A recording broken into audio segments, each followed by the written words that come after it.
하나님의 말씀 시편 18편 1절과 2절 함께 봉독합니다. 나의 힘이신 여호와여, 내가 주를 사랑하나이다. 여호와는 나의 반석이시요 나의 요새시요 나를 건지시는 이시요 나의 하나님이시요 내가 그 안에 피할 나의 바위시요 나의 방패시요 나의 구원의 뿌리시요 나의 산성이시로다. 아멘. 구약에 나오는 하나님의 모습을 보면은요, 되게 어떻게 보면 두려운 하나님, 어미하신 하나님, 죄인된 인간이 가까이 하기에는 좀 무서운 거룩하신 하나님의 모습으로 나타나는 것을 볼 수가 있습니다. 예를 들어서 출애굽기 19장에 보면은요, 모세가 하나님께 십계명을 받기 위해서 또 여러 가지 율례를 받기 위해서 시내산에 오르기 전에 나타나신 하나님의 음성과 모습이 잘 기록되어 있습니다.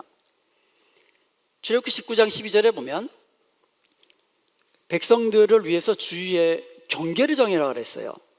그래서 이 경계를 누구든지 침범하지 말라 그랬어요. 그래서 누구든지 이 경계 안으로 들어오면 죽임을 면치 못하리라 말씀하신 거예요. 가까이 하지 말라는 거예요. 그리고 19장 16절에 보면 우레와 번개와 빽빽한 구름이 산 위에 있었고요, 나팔 소리가 크게 들렸고요, 그러니까 진중에 있는 모든 백성들이 다 떨었다라고 기록되어 있어요. 그리고 18절에 보면 시내산의 연기가 자욱하고 여호와께서 불 가운데 거기 강림하셨다. 빽빽한 구름에 불 가운데로 임하시고, 그리고 온 산이 크게 진동했다 그랬어요. 지진이 난 것처럼 온 산이 진동하는 거예요. 이처럼 하나님의 임하실 때에 어떻게 보면 인간이 가까이 하기는 좀 두려운 거룩하신 하나님, 이런 모습으로 나타나시는 것을 볼 수가 있습니다.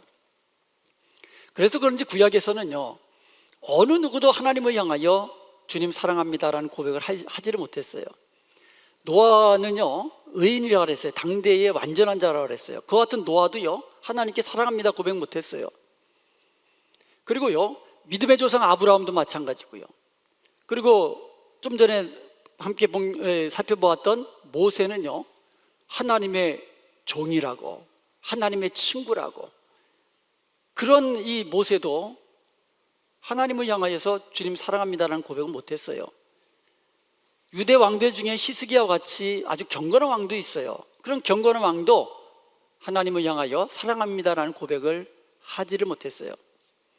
그런데 다윗만큼은 달랐어요. 오늘 본문 1절을 보면은요, 나의 힘이신 여호와여, 내가 주를 사랑하나이다.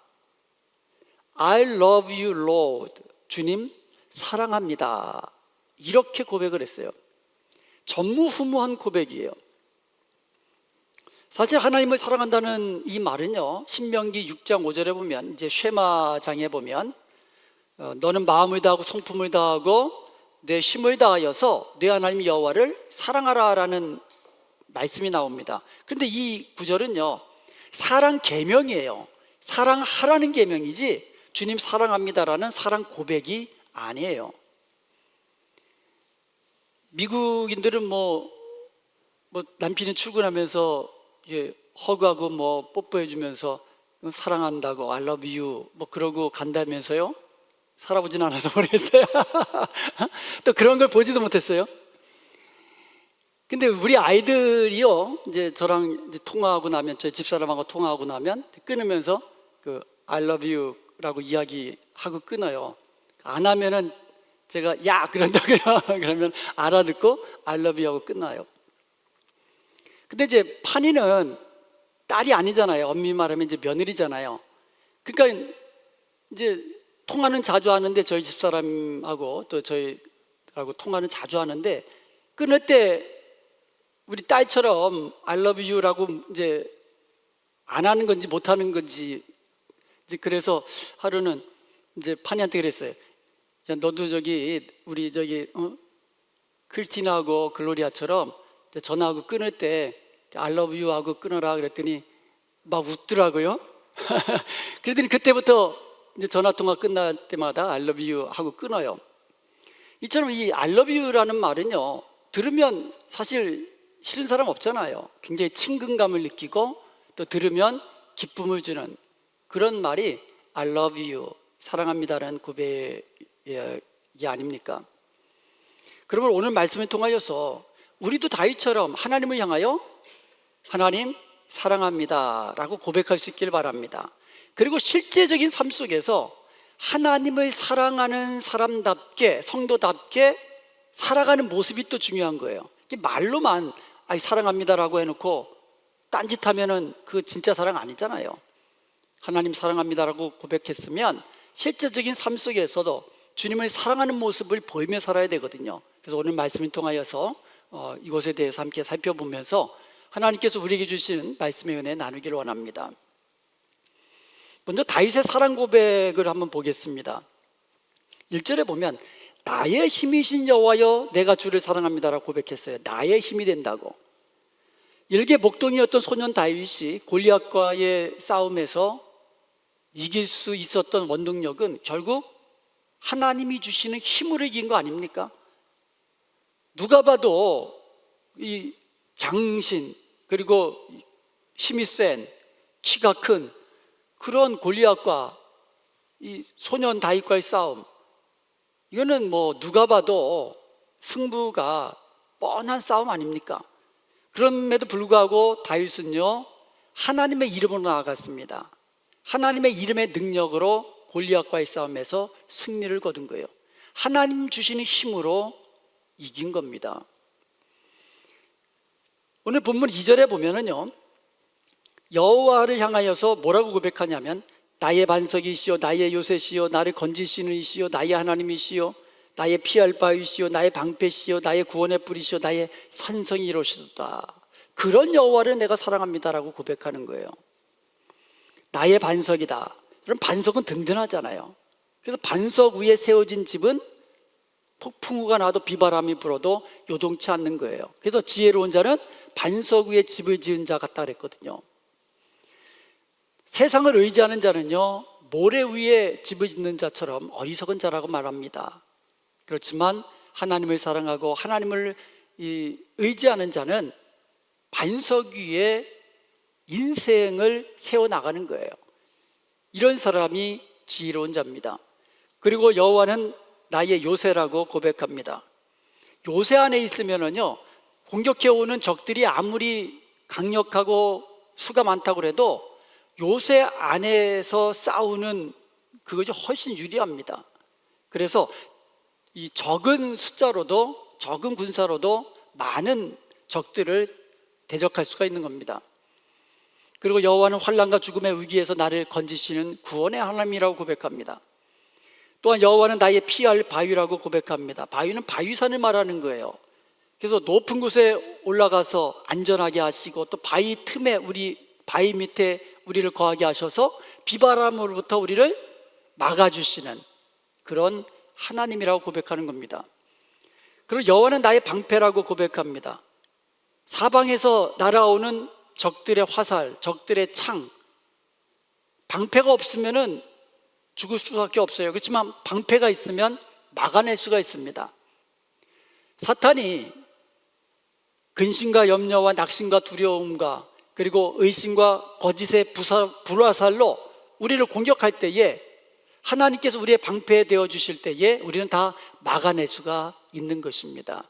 그래서 여호와는 나를 지키시는 방패라는 거죠. 그리고 여호와는 나의 구원의 뿌리라고 고백합니다. 전쟁에서 승리하고 뿔나팔을 길게 부는 그 상황을 한번 상상해 보세요. 여호와가 바로 나의 이 뿌리라는 거죠. 구원의 뿌리라는 겁니다. 여호와는 나의 산성이라고 고백합니다. 요새와 비슷하죠? 산성처럼 안전하고 그리고 견고한 곳은 없습니다. 그래서 그 안에서 우리는 수많은 또 이 강력한 적들을 우리는 대적할 수가 있는 겁니다. 여기서 반복되는 말이 있습니다. 나의라는 말, 나의. 여호와는 반석이 아니고 여호와는 나의 반석이라는 거예요. 여호와는 구원의 뿌리가 아니라 여호와는 나의 구원의 뿌리라는 겁니다. 여호와는 요새요 산성이 아니라 나의 요새요 나의 산성이라고 고백하는 거죠. 이게 무슨 뜻입니까? 다윗은 의례적인 고백이 아니라 자기 삶 속에서, 실제적인 삶 속에서 구원의 하나님을 경험했기 때문에 나의 방패시요, 나의 요새시요, 나의 힘이시라고 고백할 수가 있다는 거죠. 체험을 통해서 고백하는 다윗의 신앙 고백이요, 다윗의 사랑 고백이라는 것이죠. 다윗은요, 누구보다도 환난과 죽음의 위기를 많이 겪었던 사람입니다. 4절에 보면은요, 사망의 줄이 나오고 불의의 창수가 나옵니다. 그리고 5절에 보면은요, 음부의 줄이 나오고 사망의 올무가 나옵니다. 6절에 보면 환난 중에 있었다고 말합니다. 이 모든 것들은요, 다윗이 경험했던 죽음의 위기들, 역경들, 고난들, 환난들, 이와 같은 것을 지금 언급하고 있는 겁니다. 이처럼 다윗은요, 인생의 위기 가운데서 자신의 부르짖음을 들으시고 자신을 지키시고 결국 승리케 하신 하나님을 찬양하고 있는 겁니다. 그 하나님에 대한 믿음을 고백하는 것이고 그 하나님에 대한 사랑을 고백하고 있는 것입니다. 이와 같은 체험적인 신앙을 통하여 하나님, 내가 주님을 사랑합니다 라고 고백한 것입니다. 그리고 31절에 보면 여호와 외에 누가 하나님이며 우리 하나님 외에 누가 반석이냐고 고백합니다. 오직 여호와만이 나의 하나님이시라는 거예요. 오직 여호와만을 사랑하겠다고 고백하고 있는 것입니다. 다윗은 고난의 상황에서 경험한 구원의 하나님에 대한 확고한 신앙으로 주님, 내가 주님을 사랑합니다라는 사랑 고백을 할 수 있게 된 것이지요. 여러분은 하나님을 향하여 I love you, Lord, 주님 내가 사랑합니다 라고 고백하신 적 있습니까? 우리의 신앙도, 하나님에 대한 우리의 사랑도 고백되어져야만 하는 거예요. 우리가 다윗처럼요, 실제적인 삶 속에서 구원의 하나님, 나와 함께 하시며 나를 지키시고 나를 인도하시는 그 하나님을 경험해야 되는 것이고, 경험한 이후에 그 경험을 통하여서 하나님, 내가 주님을 사랑합니다 라고 고백할 수 있어야 한다는 것이죠. 그러므로 우리의 실적인 삶 속에서 구원의 하나님을 경험하고 주님 사랑합니다라고 날마다 매 순간마다 고백하는 저와 여러분이 되기를 주님의 이름으로 축원합니다. 무엇보다도요, 우리가 정말로 하나님을 사랑한다면 실제적인 삶 속에서 하나님을 사랑하는 모습을 보일 수 있어야 되는 거예요. 말로만 사랑합니다 고백하는 것이 아니라 주님을 사랑하는 모습이 우리의 삶 속에서 드러나야 한다는 것이죠. 사랑하는 것 같기도 하고 또 어떻게 보면 사랑하지 않는 것 같기도 하고, 이런 모습이 아니라 진실된 마음에서 우러난 뜨겁게 사랑하는 모습이 우리의 삶 속에서 보여야 한다는 것이죠. 자, 그렇다면 하나님을 사랑한다고 고백했던 다윗이 자신의 삶 속에서 어떻게 하나님에 대한 사랑을 나타내 보였을까요? 먼저 다윗은요, 하나님의 구원을 경험했을 때 하나님 앞에 찬송과 경배를 올렸어요. 이게 하나님에 대한 사랑 표현이에요. 오늘 본문의 부제 18편의 부제가 뭐라고 되어 있습니까? 여호와의 종 다윗의 시, 인도자를 따라 부르는 노래. 여호와께서 다윗을 그 모든 원수들의 손에서, 사울의 손에서 건져주신 날에 다윗이 이 노래의 말로 여호와께 아뢰어 이르되 라고 기록되어 있습니다. 다윗은요, 죽음의 위기에서 구원받은 이후에 모든 영광을 하나님께 돌리면서 하나님께 찬송과 경배로 노래했다라는 것이죠. 우리도 삶 속에서 승리의 날이 있을 거 아닙니까? 성공을 이룬 날이 있을 거 아닙니까? 하나님의 구원을 경험한 날이 있을 거 아닙니까? 그럴 때는요, 나를 구원하신 하나님께 영광을 돌리되 감사와 찬송과 기쁨으로 예배하면서 찬송하면서 그렇게 하나님을 높여야 한다는 것이죠. 이것이 하나님을 사랑하는 자의 모습이라는 것이죠. 그리고요, 어려울 때 하나님을 바라보며 기도하는 것도 하나님을 사랑하는 자의 모습이에요. 하나님을 사랑하는 자는요, 어려울 때 주님께 더 가까이 가는 거예요. 여러분, 어린 아이들 보세요. 무서울 때 부모님께 안기잖아요. 그게 사랑하는 자의 모습이거든요. 시편 25편 1절에 보면 다윗이 이렇게 노래합니다. 여호와여, 나의 영혼이 주를 우러러보나이다. 그리고 시편 25편 5절에 보면 내가 종일 주를 기다리나이다 라고 하고 있는데, 이것을 개역성경에서는 내가 종일 주를 바라나이다 라고 번역을 했죠. 다윗은요, 어려울 때에 환난 가운데서 주님을 바라보고 주님을 의지하고 주님께 기도했던 사람이에요. 우리가 살다 보면은요, 어려운 순간들이 많잖아요. 경제적으로 어려운 때도 있고요, 또 육체적으로 또 병이 들어서 또 어려운 때도 있고요, 또 관계 속에서, 인간관계 속에서 어려울 때도 있고요, 또 자녀 문제로 어려울 때도 있고요, 또 사업하다가 불안한 미래 문제로, 그리고 남의 일로만 생각했던 그런 어려운 문제들이 나에게 들이닥쳤을 때 우리는 두려워하게 되고 당황하게 되고 어쩔 줄 몰라 합니다. 그러나 이렇게 어려울 때에 주님을 사랑하는 자는 더 주님을 가까이 한다는 거죠. 주님만 바라본다는 것이죠. 주님만 기다린다는 것이죠. 그리고 주님께 기도한다는 것이죠. 그리하여서 기도에 응답하시는 하나님, 우리의 어려움을 아시고 보시고 구원하시는 그 하나님을 경험한 이후에 또다시 감사로 찬송하고 예배하는 자, 이것이 하나님을 사랑하는 자의 모습인 것입니다.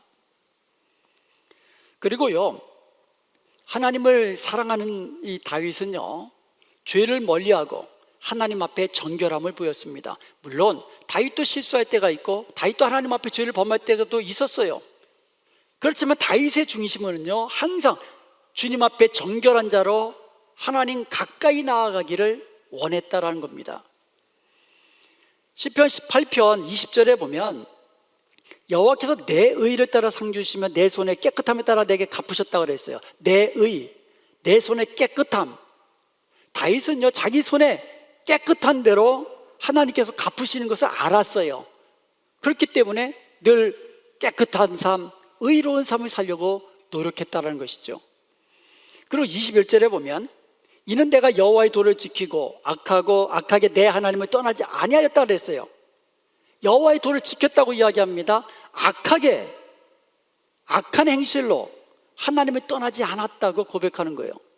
그리고 22절에 보면 내게서 그의 율례를 버리지 아니하였다라고 이야기합니다. 즉 늘 주님의 율례를 가까이 하고 주님의 율례를 지키며 살려고 노력했던 사람이 다윗이었다는 것이죠. 그리고 23절에 보면 또한 나는 그의 앞에 완전하여 나의 죄악에서 스스로 자신을 지켰다고 이야기합니다. 이것이 하나님을 사랑했던 다윗의 모습이에요. 하나님 앞에서 정결한 신앙 인격으로 손을 깨끗이 하고 마음을 정결하게 하고 의로운 행실로 늘 주님 가까이서 살려고 했던 다윗의 모습이 바로 하나님을 사랑하는 성도의 모습인 것입니다. 우리가 하나님 사랑합니다라고 고백했으면 하나님을 사랑하는 모습을 보여야 돼요. 하나님 가까이서 하나님이 즐거워하시는 의를 행하며 정결한 삶으로 늘 주님 가까이서 살아가야 된다는 것이죠. 그럴 때 우리는 하나님 가까이서 하나님과 친밀한 사랑의 관계를 누리면서 하나님 주신 은혜와 복을 누리는 자, 하나님께 사랑을 입는 자로 살아갈 수 있는 것입니다. 여러분, 사랑에 빠지면 어떤 일이 일어납니까? 우리가 사랑에 빠지면 우리 뭐 다 사랑했기 때문에 또 결혼했지 않습니까? 또 지금도 사랑하는 젊은 남녀들을 보면 어떻습니까? 만나면 반갑고 얼굴에서는 미소가 떠나지 아니하고 늘 이야기하고 또 데이트하다가 헤어진 지 얼마 안 돼서 또다시 전화하고, 이게 사랑하는 사람의 이야기입니다. 멀리 가는 길도 언제 갔는지 가까워 보이고요, 별것도 아닌 것 가지고도 깔깔 웃으면서 즐겁게 이야기합니다. 사랑하는 사람이 무엇을 좋아하는지, 그리고 사랑하는 사람이 무엇을 원하는지 알고 싶어 하죠. 미국의 행동학자 볼비에 의하면 사람은 사랑에 빠졌을 때 그 상대방의 좋은 점을 담으려는 동조 현상이 일어난다고 합니다. 그러니까 사랑하는 사람끼리는 닮는다고 그러잖아요. 그러니까 사랑하는 사람이 뭘 좋아하는지 닮으려고 하고, 사랑하는 사람이 무슨 음식을 좋아하는지 그것을 또 먹으려고 하고, 이런 동조 현상이 일어난다고 그래요. 그래서 연인끼리 뭐 커플링도 끼고, 그 다음에 신혼여행 가서 뭐 커플룩이라고 하네요. 그 옷도 맞춰서 입고, 이게 전부 다 일종의 동조 현상입니다. 그러니까 사랑하는 사람은 닮아간다는 것이죠. 우리가 하나님을 사랑한다면 하나님을 닮아가게 됐다는 거죠. 하나님의 마음, 우리도 같은 마음을 품으려고 하고, 하나님이 하시는 것 같은 말을 하고, 또 하나님처럼 거룩하고 정결하고 의로운 행실을 닮아가려고 한다는 것이죠. 이것이 하나님을 사랑하는 자의 모습인 것입니다.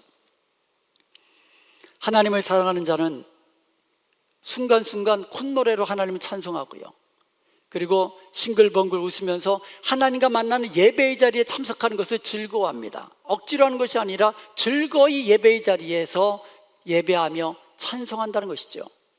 그리고 하나님의 뜻을 알기 위해서 우리가 하나님의 말씀을 읽고, 또 하나님 말씀 가까이 하고, 또 기도를 통하여 늘 하나님과 대화하는 것을 힘쓰고, 이것이 주님을 사랑하는 자의 모습이라는 것이죠. 주님 닮은 모습으로 날마다 한 걸음 한 걸음 함께 동행하는 것, 이것이 주님을 사랑하는 자의 모습이라는 것입니다. 그러면 우리가 다윗처럼 주님 사랑합니다 라고 고백해야 되고요, 왜냐하면 우리의 사랑을 고백할 때에 주님은 우리의 사랑 고백을 들으시고 기뻐하시는 거예요. 사랑하는 건 뭐 알잖아요. 그게 아니라 사랑하는 것을 알아도 사랑합니다고 고백하는 것이 또 다른 거거든요. 그래서 주님 사랑합니다 고백하고, 그리고 실제적으로 고백한 것처럼 주님을 사랑하는 모습으로 날마다 살아가는 것이 성도의 아름다운 모습인 것입니다. 요한복음 21장에 보면 부활하신 예수님께서 이제 베드로하고 이제 이야기하시는 장면이 나오잖아요. 대화하신 장면이 나오는데 3번 물으신 게 있잖아요. 베드로야, 네가 나를 사랑하느냐? 너가 나를 사랑하느냐? 3번씩이나 물으셨어요. 그리고 나서 3번씩이나 말씀하신 사명을 주신 게 뭐냐면 내 양을 먹이라, 이거예요. 내 양을 치라. 주님을 사랑하는 것하고 주님께서 맡겨주신 양을 치는 것하고 사명 감당하는 것과 무슨 관계가 있기에 주님 사랑합니다라고 먼저 고백하게 한 다음에 내 양을 먹이라, 내 양을 치라는 사명을 주셨을까요? 밀접한 관계가 있는 거예요.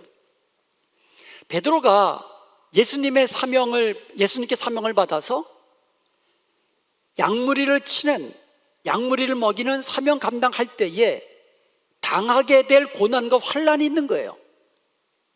예수님을 증거하면서 복음을 전하면서 당하게 될 핍박이 있는 겁니다. 그 모든 고난과 핍박과 환난을 이길 힘은 어디서 나오느냐? 주님을 사랑한다라고 고백하는 이 고백에서 나온다는 거예요. 주님을 사랑한다면 이 고난을 이길 수 있다는 거예요. 주님을 사랑한다면 모든 핍박 이겨낼 수 있다는 거죠. 왜냐하면 세상보다 주님이 더 크시고, 세상의 어떤 쾌락보다, 어떤 즐거움보다, 세상이 주는 어떤 이 명예와 권세와 부유함보다도 예수님을 사랑하는 것이 더 귀하다고 고백하는 이 고백이야말로 우리의 믿음을 지켜나갈 수 있고 예수님을 향하여 끝까지 믿음을 지킬 수 있는 원동력이 된다는 것이지요. 그래서 주님 사랑합니다라는 고백이 베드로로 하여금 사명 감당하는 데 있어서 새로운 힘과 용기를 주고 승리할 수 있는 그와 같은 밑거름이 된다는 것이지요. 잠언서 8장 17절에 보면 나를 사랑하는 자들이 나의 사랑을 입으며 나를 간절히 찾는 자가 나를 만날 것이다 라고 말씀하고 있습니다. 여러분, 우리가 주님께 주님 사랑합니다 라고 고백하면 주님은 더욱더 우리를 사랑하시고 우리 우리를 또 만나 주시고 우리의 기도에 응답하시며 우리에게 필요한 은혜와 복을 더하여 주시는 것이에요. 간절히 찾는 자, 간절히 사모하는 자, 하나님의 사랑을 더 풍성히 있게 된다는 것이지요. 여러분, 그러므로 우리가 다윗처럼 날마다 주님 사랑합니다 라고 사랑 고백하며 사십시다. 사랑합니다 라고 고백하는 거예요. 기도할 때마다 주님 사랑합니다, 주님 감사합니다. 매 순간 주님 사랑합니다, 주님 감사합니다. 그리고 실제적인 삶 속에서 주님을 사랑하는 자처럼 살아가는 거예요. 성도로서.